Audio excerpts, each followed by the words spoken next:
Здравствуйте, друзья! Сегодня у нас 21 марта, вторник, и сегодня заканчивается второй день государственного визита Си Цзиньпина в Москву. Вы, наверное, второй день из всех утюгов и ящиков слышите массу звуков по этому поводу. Но давайте попытаемся так в целом понять, потому что звуки они разные, каждый говорит о своем, о наболевшем. Я вот для вас сейчас просмотрел огромное количество источников по Китаю, где китайские эксперты высказывают свое мнение, затем европейских, американских. И ситуация получается, картина, ну, в общем-то, значительно другая в значительной степени, чем это звучит из массовых средств информации. Ну, первое. С чем приехал Си Цзиньпин? Самое главное понять, зачем он туда приехал, в Москву. Он приехал, вы удивитесь, наверное, с глобальной цивилизационной инициативой. С глобальной инициативой безопасности, которую Китай разработал и презентовал для всего мира. Она в 12 пунктах изложена в известном документе позиции Китая в отношении российской агрессии в Украине.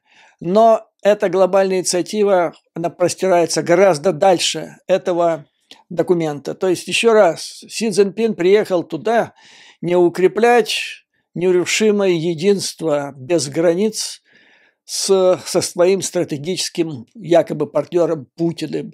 Он не приехал туда создавать или укреплять союз или альянс.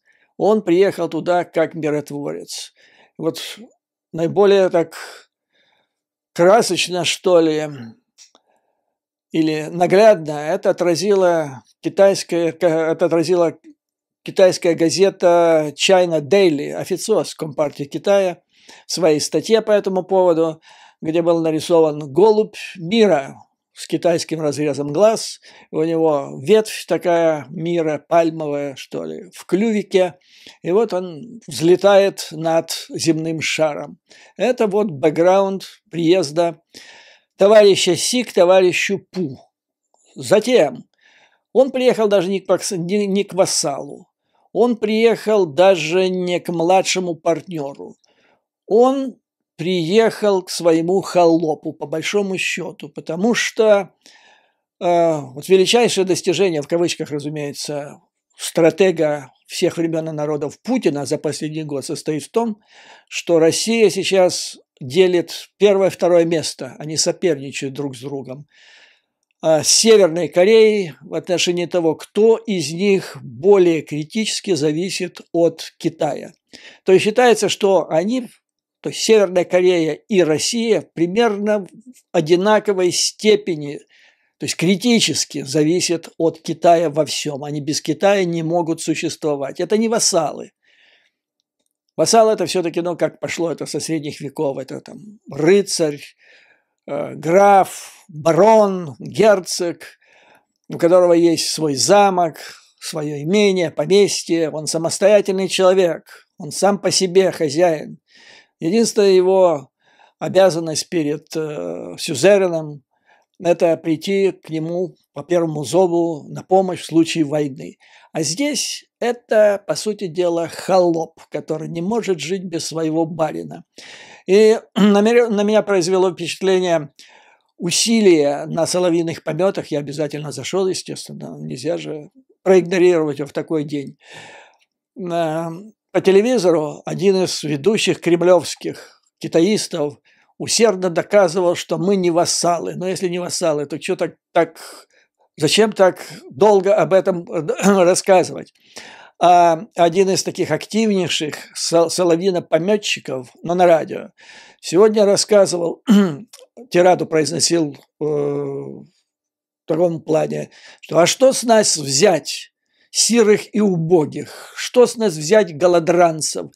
Что можно взять с голодных и босых?» Это он таким образом описывал сейчас Россию путинскую, за которую он пропагандонствует практически каждое утро у Соловьева, чтобы понять, чтобы признавать Россию в качестве такого отморозка, которым товарищ Си якобы будет пугать весь мир.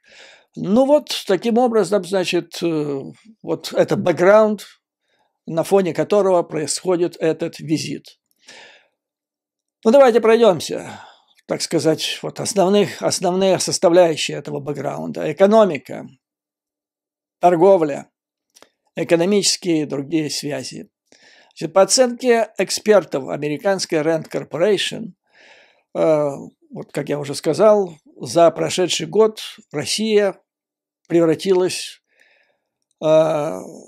полностью зависимого от Китая государством, наряду с Северной Кореей.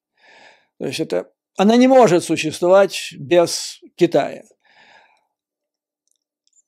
В настоящее время примерно 30% импорта в Россию идет именно из Китая. Что касается экспорта, то примерно 20% структуры всего российского экспорта в любую другую страну.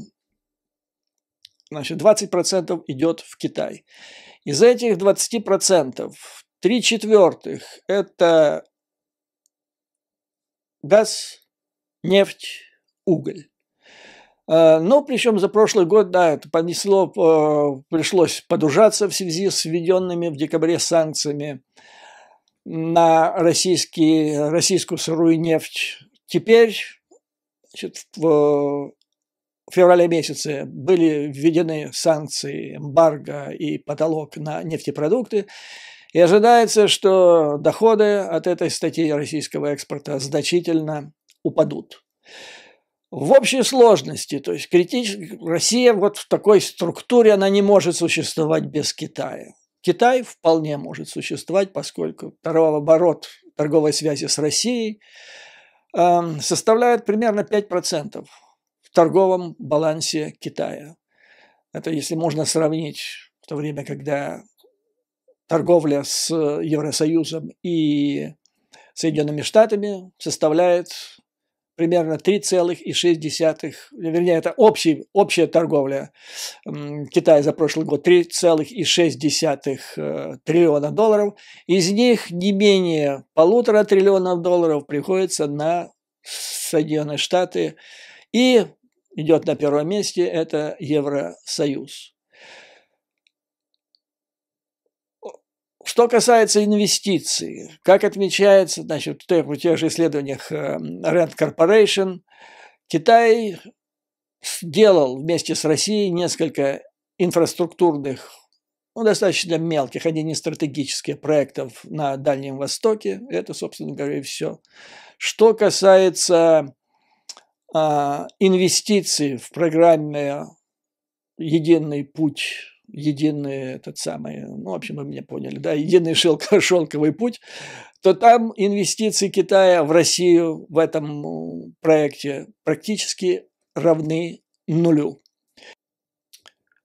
За прошедший год китайские компании частные и государства стремились не нарушать западные санкции, чтобы не попасть под вторичные санкции. Черного экспорта, то есть тех товаров, которые вот конкретно запрещено экспортировать в Россию, китайцы практически не поставляли. Где-то там была некоторые поставки в серой зоне, но когда это становилось достоянием гласности, они тут же пресекались. Ну, примером может стать скандал, собственно говоря, небольшой скандал был. Сегодня по этому поводу была статья в Нью-Йорк Таймс о поставках, экспорте китайских дронов. Но нужно сказать, что китайская компания DJI считается крупнейшим в мире производителем и экспортером дронов. Это все-таки не компания ВПК, военно-промышленного комплекса. Она поставляет дроны гражданского назначения. Но нашлись в России умельцы, которые путем перепаивания одного чипа всего-навсего с коммерческого дрона китайского сделали его дрон вполне пригодный для применения в военных целях. Когда это стало известно, разразился скандал, компания DJI извинилась, сказала, что больше этого не повторится, будет за этим делом следить и вообще отказалась от поставки своих дронов, даже коммерческих, в Российскую Федерацию. То есть сейчас вопрос стоит будущее, так сказать, после визита Си Цзиньпина, предполагается, что Китай будет придерживаться этой же политики. Торговые отношения будут развиваться, они не критически важны для Китая. Возможно, проскочит там какая-то там северная, как считают российские эксперты, это еще вопрос, будут ли китайцы поставлять товары серого экспорта, ну, так сказать, двойного назначения.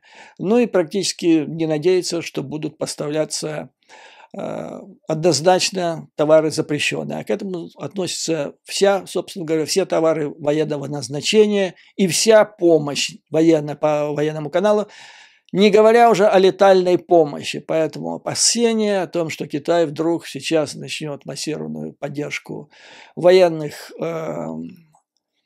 операций Путина в Украине, они, в общем-то, не совсем, или, скажем, совсем не обоснованы. То есть они маловероятны.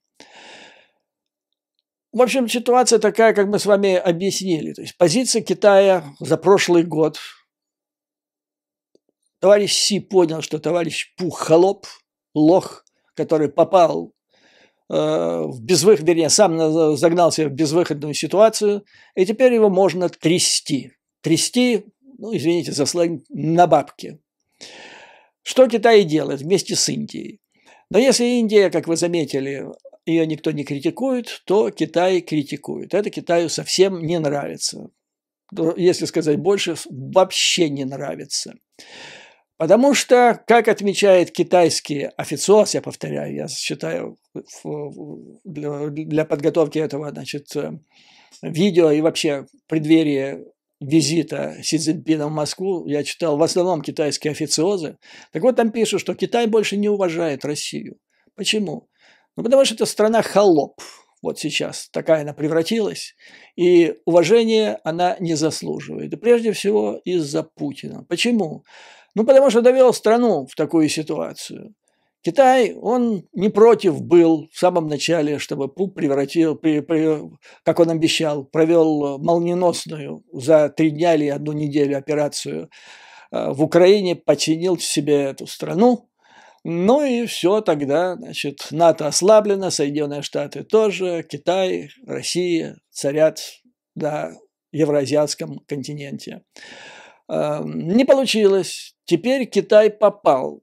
Для Китая торгово-экономические отношения с Соединенными Штатами и Евросоюзом гораздо важнее, чем с Путиным, с Россией.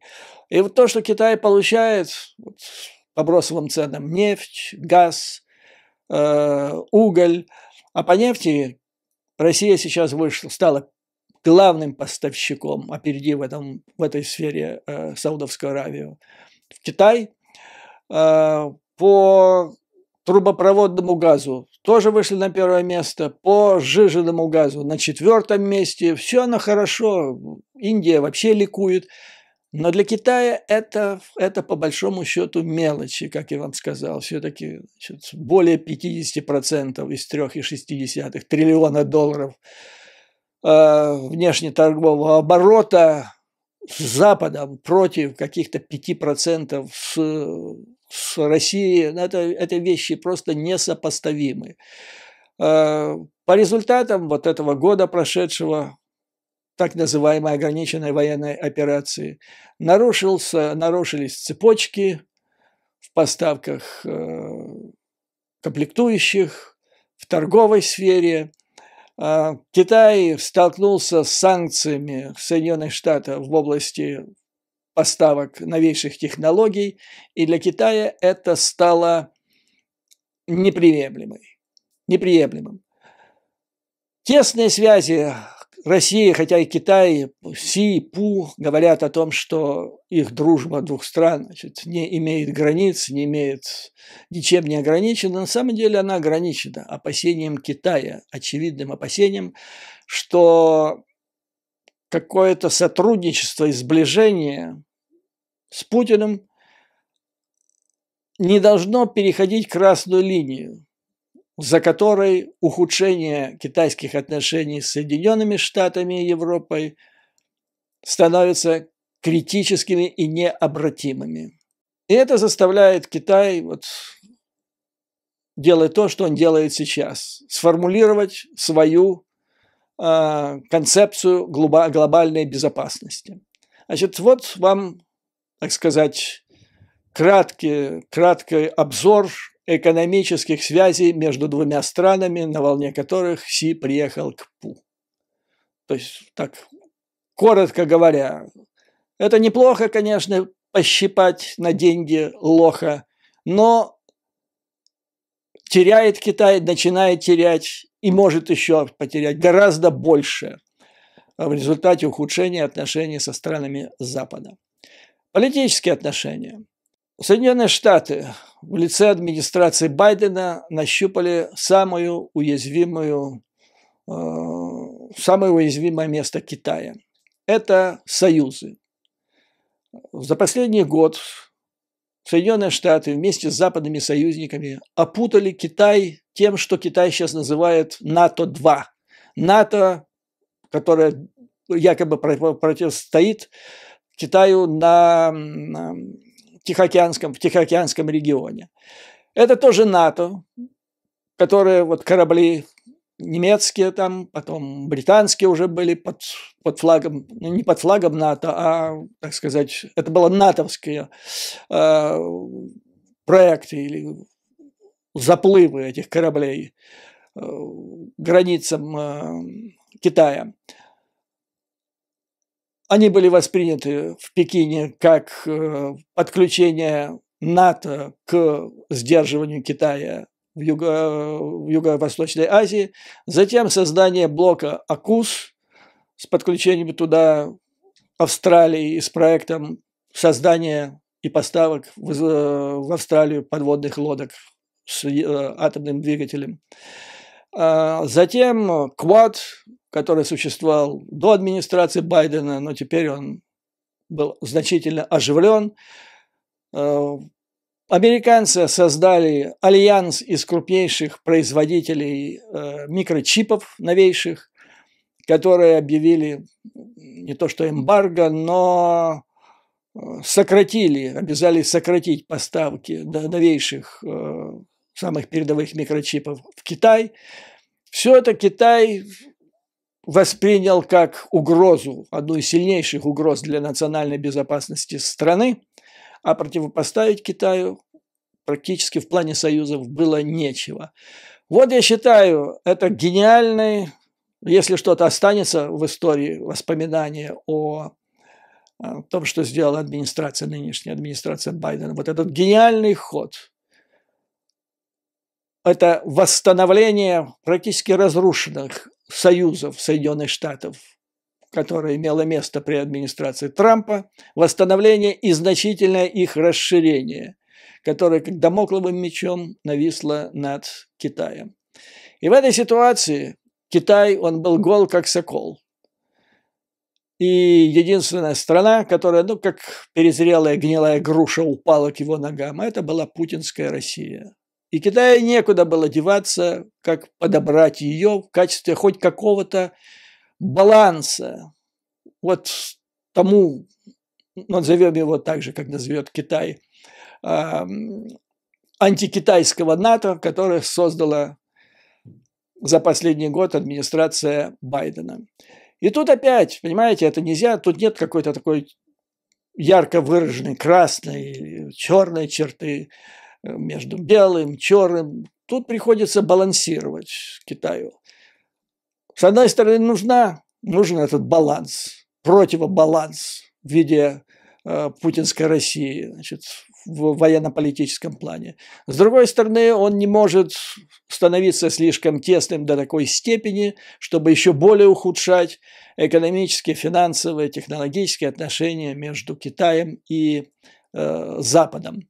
И вот Китаю приходится плясать на бэкграунде вот этих событий. Как считается, даже есть такие, не удивляйтесь, их, правда, мало слышно, но толковые, не зомбированные кремлевской пропагандой российские китаисты, Пекину важно срочно прекратить военные действия в Украине, российские военные действия против Украины. Поскольку рушатся логистические операции, Китаю нужно срочно восстанавливать экономику после долголетней спячки из-за ковида. Масса проблем экономических, хаос нарастает в торгово-экономических отношениях по всему миру. Ситуация становится с каждым днем, с каждой неделей все более сложной. И поэтому вот сейчас Китай хотел бы как-то так свернуть это все, понимая при этом, что двусторонний альянс, даже не альянс, китайцы говорят, предостерегают от этого слова. Это не альянс, это не союз между двумя странами, а это такой партнерский совместный проект между Китаем и Россией. То есть они понимают, что он не может быть долгим. Россия ослаблена, будет ослаблена еще больше, и по мере своего дальнейшего ослабления она потеряет смысл в плане противовеса Соединенным Штатам Америки. То есть Китай сейчас, пока Россия еще играет какую-то позитивную для Китая роль в качестве противовеса США и Западу, но еще немножко она больше ослабнет, и вместо того, чтобы быть противовесом, она превратится, вот как американцы называют балласт, это dead weight, это мертвый груз для Китая, который будет приносить, не будет приносить никакой пользы, а будет приносить только вред. С другой стороны, вернее уже с третьей стороны, Китай находится в значительной степени в неловкой ситуации перед всем миром. Китай-то на фоне противоборства двух основных полюсов, это Россия до своей авантюры последней в Украине, Соединенные Штаты Америки, значит, как бы так, во всяком случае, Россия претендовала на то, что вот эти два полюса, а Китай, он как бы выбрал себе площадку, это глобальный юг, неприсоединившиеся страны, развивающиеся государства. Но на фоне того, что вытворяет последний год Путин в Украине, на фоне тех безумных стратегических решений, вот такая формулировка в Пекине, товарищ Си понимает, это пишут китайские аналитики, что партнер Путин предпринимает все более безрассудные, безумные решения в стратегическом плане. И это компрометирует Китай, в том числе и прежде всего, может быть, перед лицом вот этих неприсоединившихся стран. Таким образом, дальнейшее сближение между Пекином и Москвой грозит полностью разрушить, полностью оттолкнуть от Пекина Запад, а также серьезно подорвать его позиции в третьем мире. Это то, что, значит, никак Пекин не может допустить. Итого, значит, в области экономических отношений получается, что Россия никак не может компенсировать Запад, хоть она бесплатно будет давать газ и нефть, весь свой, допустим, Пекину.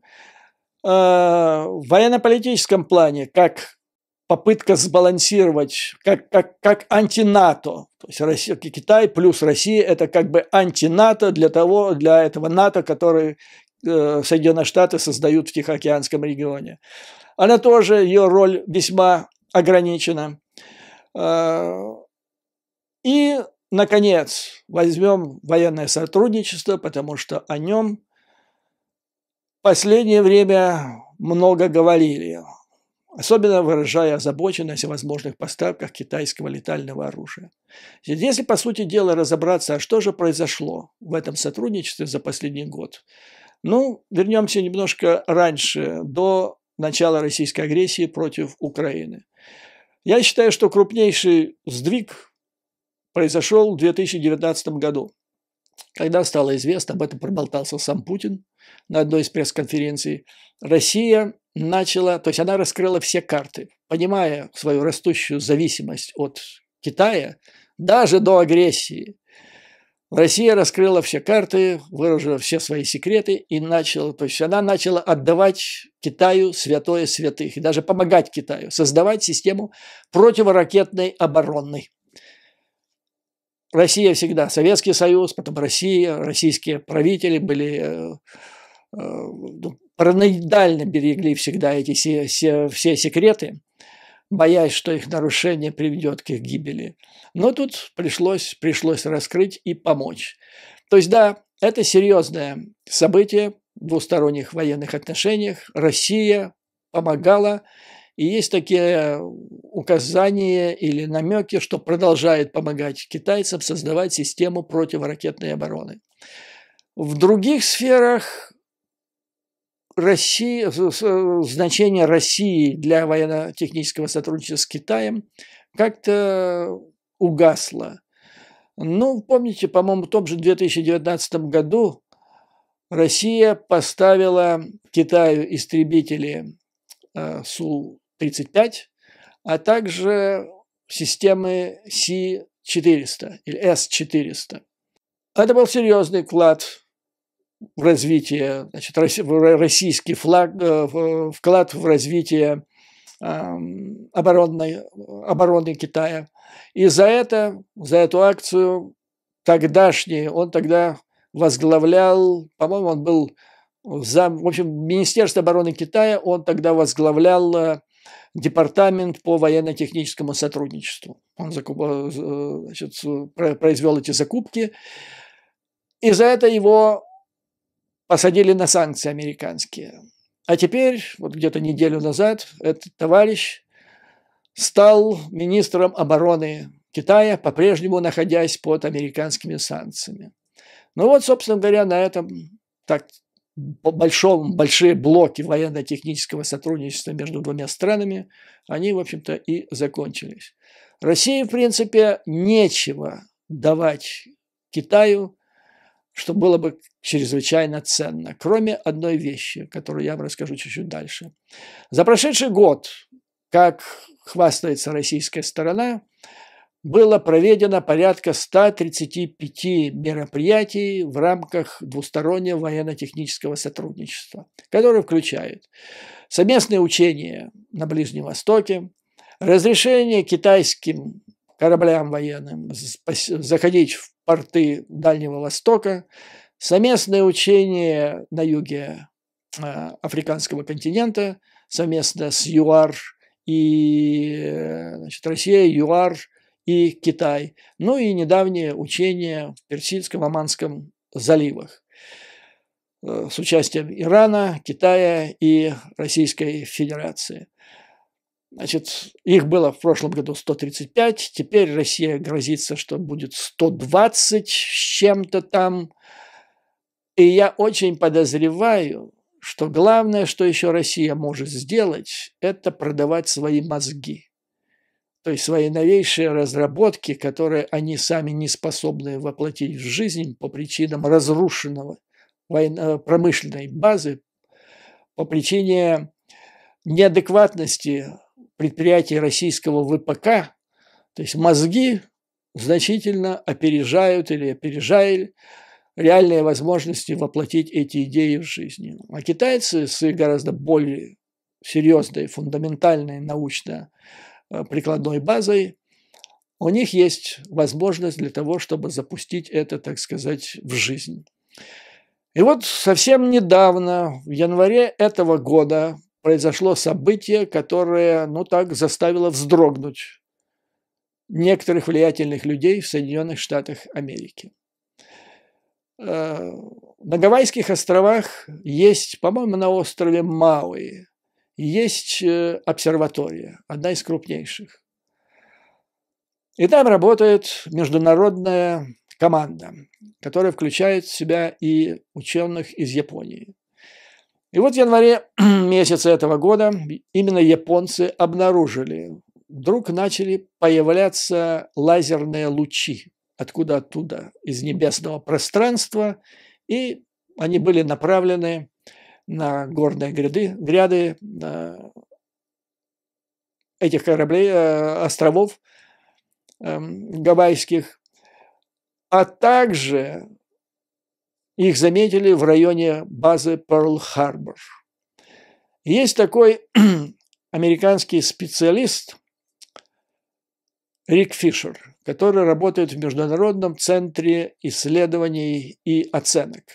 До этого он работал в Heritage Foundation, и он является одним из крупнейших в Соединенных Штатах специалистов по военным проблемам Китая. Вот как только проводятся в Конгрессе США слушания по этой тематике, он там присутствует, и американские законодатели слушают его с большим почтением и вниманием. Так вот, что он рассказал по поводу вот этих лазерных лучей. Сначала предполагалось, что это лучи американских спутников НАСА. Но потом, после тщательной проверки, было установлено, что это лучи, которые испускает китайский спутник Даги-1. Это спутник метеорологический, который, значит, следит за погодой. Но Фишер интерпретировал эти лучи следующим образом. Помните, как-то я рассказывал вам несколько месяцев назад, почему в Советском Союзе специалисты в разведке особенно не волновались о том, что возникнет ядерная война между Советским Союзом и США. Напомню, кто не помнит или не слышал, ракеты, которые, если Советский Союз запускал бы по Соединенным Штатам, или если бы американцы запускали свои ракеты по Советскому Союзу, они бы должны были бы лететь по кратчайшей траектории, то есть через Северный полюс. И оказалось, тогда я об этом впервые услышал, что для точности полета вот этих ракет чрезвычайно большое значение имеют физические характеристики атмосферы, ну и вообще всего вот этого атмосферы, затем там безвоздушное пространство, идет опять атмосфера. Вот физические характеристики этого коридора полетного имеют критически важное значение для точности полета и попадания этих ракет. А для удара точность имеет первостепенное значение, потому что в первом ударе агрессор, который первым нажмет на кнопку, ему нужно выбить, как минимум 90% ракет, которые находятся в шахтах другой страны, в стране противника. А для этого надо попасть желательно, или если не точно, то очень близко. И считалось, но никогда эти ракеты не летали, их же никто не пускал по этой траектории через Северный полюс. Понятно почему, да? Поэтому никто не знал, куда они полетят, и поэтому надежность их была равна нулю. Потому что все эти ракеты в Советском Союзе запускались там где-то с Кольского полуострова и туда, в Сахалин. Соединенные Штаты тоже куда-то туда пуляли, в Тихий океан. И вот теперь замеры вот этого спутника, лазерные лучи, были интерпретированы Риком Фишером как попытка изучить плотность, температуру и другие физические характеристики атмосферы над Гавайскими островами. Почему над Гавайскими островами? Потому что Перл-Харбор. И это был сигнал. Сигнал состоял в следующем. Значит, вы помните, по-моему, в прошлом году это было, или позапрошлом, китайцы испытали кибероружие космическое. Это был глайдер, который с летательного аппарата, который на орбите вокруг Земли запускался, и потом он достигал скорости более 5 махов, а это значит гипероружие, и значит, он может использоваться для нанесения удара, в том числе для ядерного удара. И тогда это было шоком для Пентагона, настолько было неожиданно. И вот, соединив одно с другим появление этого глайдера и его испытание успешное, и вот этот лазерный луч для изучения особенностей атмосферы над Гавайскими островами, привел американцам к выводу, что китайцы готовят удар, ядерный удар. Почему? Перл-Харбор. А Перл-Харбор – это основная база американских ядерных подводных лодок, то есть треть. Помните, триада из чего состоит? Ракета наземного базирования, бомбардировщики с ядерным оружием на борту и подводные лодки. Причем подводные лодки, это считается самой такой неуязвимая часть триады. Идея, как считают американские специалисты, да и идея китайцев, состоит в следующем. Если Китай начинает операцию по захвату Тайваня, американцы начинают свои военные действия по защите Тайваня, и в это время китайцы наносят удар по Гавайским островам, в частности, по Перл-Харбор. Это еще не удар по территории Соединенных Штатов, но удар в попытке уничтожения значительной части американской ядерной триады. И вот это привело в состояние где-то близкое к шоку. Сейчас американцы быстро решают, что и как делать в этом плане. И поэтому об этом мало кто пишет, да, собственно говоря, никто не пишет. Самая большая опасность в военном сотрудничестве между Россией и Китаем состоит не в том, что Китай передаст там какое-то чудо-оружие России, которое поможет ей выиграть войну в Украине, а то, что Россия за поддержку китайскую, мозги, лучшие умы военно-промышленного комплекса, ученые, которые там еще остались, если они там еще остались, помогут китайцам создать вот этот проект. То есть проект по созданию потенциала, надежного потенциала возможного ядерного удара по американским базам на Гавайях. Вот каким образом, значит, состоит сейчас ситуация в этом плане. Вот зачем, помимо всего прочего, нужен Путину, вернее, нужен Си Цзиньпину Путин. Таким образом, суммируя все это, экономику, затем военно-политическую ситуацию, военную ситуацию, составляющую, китайские аналитики говорят о том, что задача Китая сейчас состоит в том, чтобы извлечь максимальную пользу из последствий того кризиса, который создал Путин, сохранив при этом интересы по возможности всех сторон.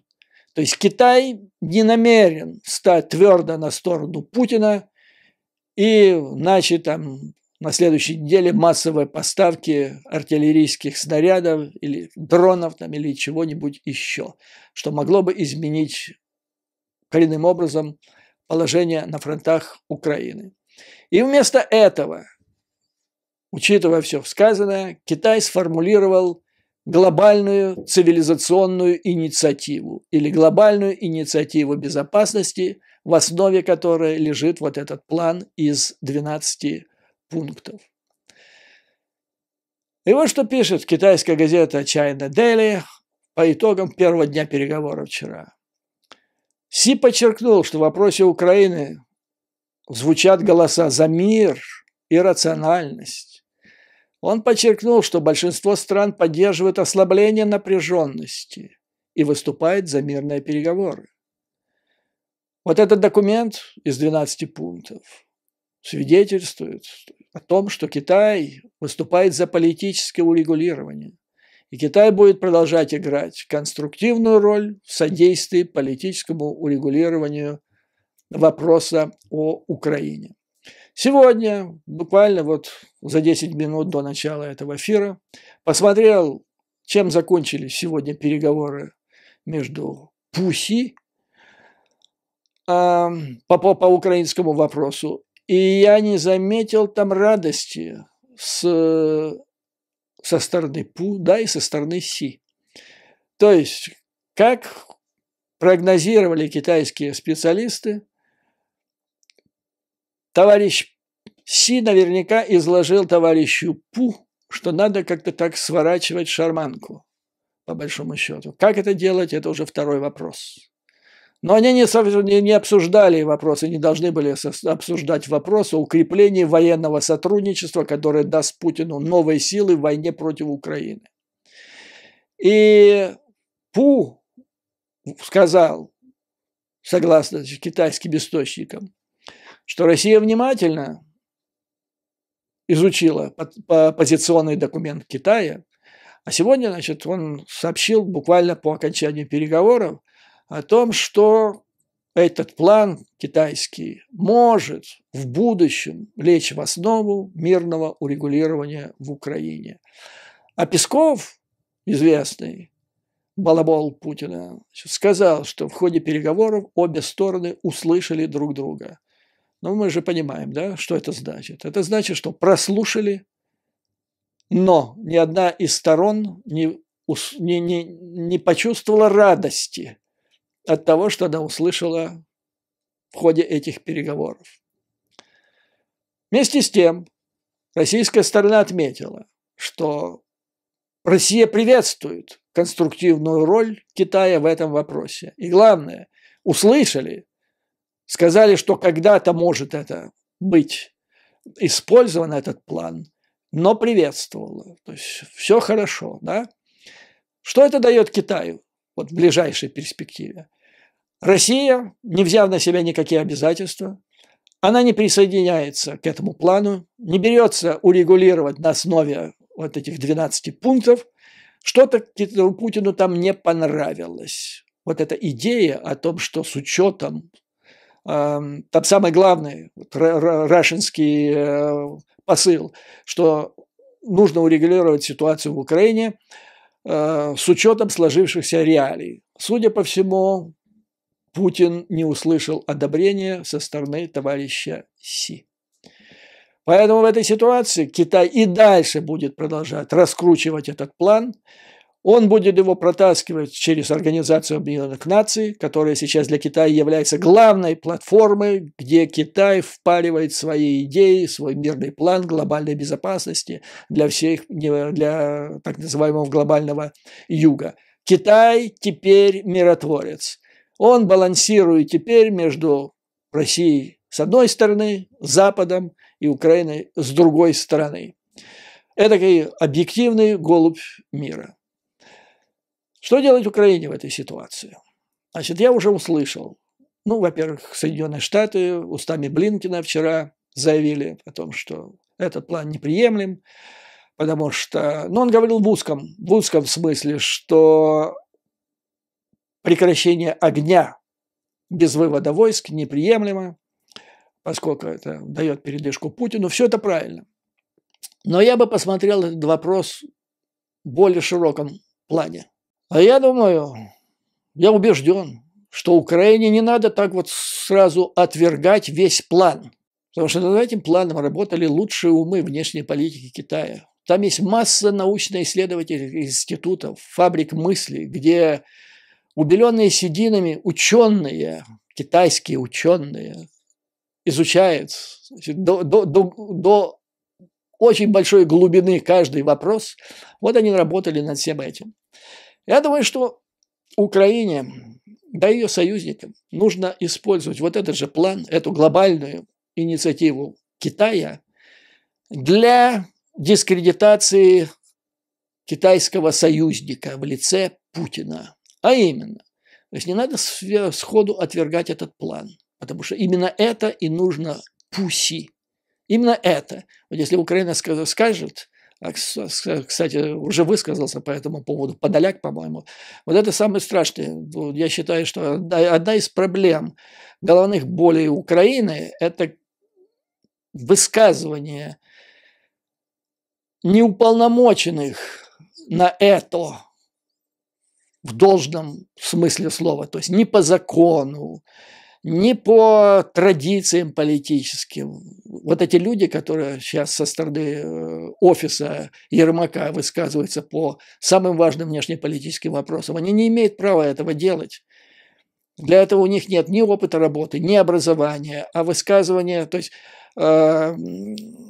занятия пиар-компаниями, как говорится, на пеньках Януковича в пользу Юрия Янакиевского и оценка глобального плана мироздания председателя Си – это как-то несколько разные вещи. То есть Когда здесь заходит о Китае, желательно, чтобы этим занимались профессионалы, китаеведы или хотя бы профессионалы в области внешней политики. Так вот, значит, не надо отвергать план товарища Си. Нужно лишь убрать оттуда одну единственную вещь. Ведь давайте вспомним. Этот план начинается, первый параграф, о том, что урегулирование в Украине должно строиться на основе уважения суверенитета и территориальной целостности сторон. Ну, потом, как бы с вами обсуждали как-то так, вторую часть этого предложения была как-то так забыта или на нее особо внимания не обращают. А украинской стороне надо вернуть ее. Вот этот принцип. Территориальный суверенитет плюс территориальная целостность сторон-участников этого, значит, этих переговоров, если они состоятся и когда они состоятся. Первый посыл. Второй. Фундаментальное положение этого плана – это, как это называют китайцы, все мироздание, центром всего мироздания должно быть Организация Объединенных Наций. Это площадка Китая. Хартия ООН, международное право. Шикарно. Это должно идти вторым пунктом. Да, товарищи, вы правы. Вот вам первый пункт, как мы сказали. А вот это второй. Международное право, Организация Объединенных Наций, Хартия, Устав и все основные положения и принципы международного права. И вот это все, вот эти два пункта, изложенные товарищем Си в самом начале, или там кто ему писал для товарища Си, они фактически перечеркиваются одним так называемым принципом, который соорудили в Москве. Это давайте учитывать геополитические реалии. Но это понятно, что имеется в виду. Геополитические реалии – это то, что мы захватили, вот это должно остаться за нами, остальное потом давайте, на основании этого давайте урегулировать.